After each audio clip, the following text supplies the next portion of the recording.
So the Fear of God Athletics footwear has finally arrived.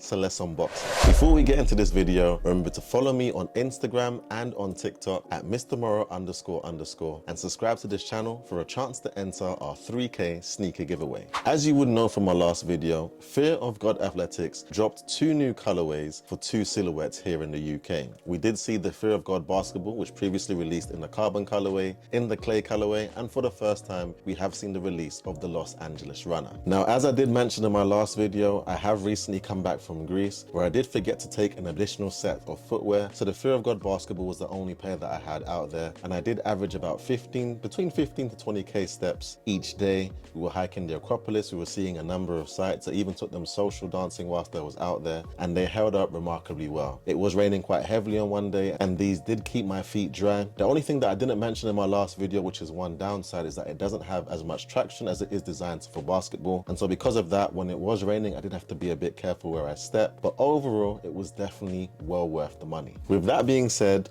let's take a look at the pairs. Now, I won't be going into too much detail with the Fear of God basketballs, as I did previously release a review reviewing the carbon colorway alongside the Forum Rivalry Low that we saw released last time. But it does suffice to say that this is a great pair of shoes. Now, the pair does retail for £220. The presentation is A1. It does come in this box with the 3 stripes on the top and Adidas Fear of God embossed on the side. Each pair does come inside a foil sealed bag and is wrapped in tissue paper, which does add to the overall luxurious presentation of the pair. We do see the same sole, the Fear of God badge in the back, and effectively it's a clay version of the carbons that previously released. The only small detail that I thought might be different would be the second lace is in black. I did expect it to also be in the clay colorway. And we do have glossy highlights around the 3 stripes that I do think look slightly better on the carbon colorway, but still add to the overall look of this pair. Of course, with this pair, as I said, for the carbon colorway, I would definitely recommend going true to size. And I think it's a great pair for the collection that you can wear casually and smart casually. The Los Angeles runners. Now, I think this is the first time that we've seen these released in the UK. It does retail for £150, which is quite a bit cheaper than the Fear of God basketballs. It does come similarly double boxed with the wrapping paper in the same box as the Fear of God basketballs, with the 3 straps on the top and the Adidas Fear of God embossed on the side. Each pair is wrapped, but it doesn't come in the same foil bags. You are presented with an additional pair of laces. However, I do think the color of the laces that come with the shoe are the best color for the shoe. The shoes themselves do feature a translucent outsole with a cell midsole with grooves on either side and the iconic Fear of God badge towards the back. And the upper is a mixture of short-haired suede around the toe guard, the 3 stripes, the eye stays, and towards the back. And the remainder of the shoe is covered with this thin, soft cotton material with lines on it to give it a ripstop-like effect. In terms of sizing, I would recommend you go true to size. Now, I think this is a very clean pair of shoes, especially for the price. I think it's a great price. Now, to be honest, for me, though I do like this pair, I do have the same complaints that I did have with the Forum Rivalry Low. Because of the mixture of soft cotton and suede for the upper, I just feel that this will be a nightmare to keep clean and a nightmare to clean once you get caught in the rain. However, I do think it is a great pair. How would I wear these pairs? Now, because these pairs are pretty much the same color, they can be worn interchangeably with a smart casual or a casual outfit. For the first outfit with the Los Angeles runners, I did pair them with sweatpants that I picked up from the Eternal collection, as well as this 1977 knitted hoodie that I got from the Fear of God Essentials collection a few years back. And I could easily switch to Los Angeles runners for the Fear of God basketballs in this outfit. For the second outfit, I did wear the Fear of God basketballs with work pants and a mock neck sweatshirt that I also picked up from the Eternal collection for more of a smart casual fit. And that's pretty much it for the review of the Fear of God basketballs and the Los Angeles runners in the clay colorway. Thank you once again for joining me for another video. Remember to follow me on Instagram and on TikTok at MrMorrow__ as there will be many more reviews coming shortly. Have a wonderful week. Peace.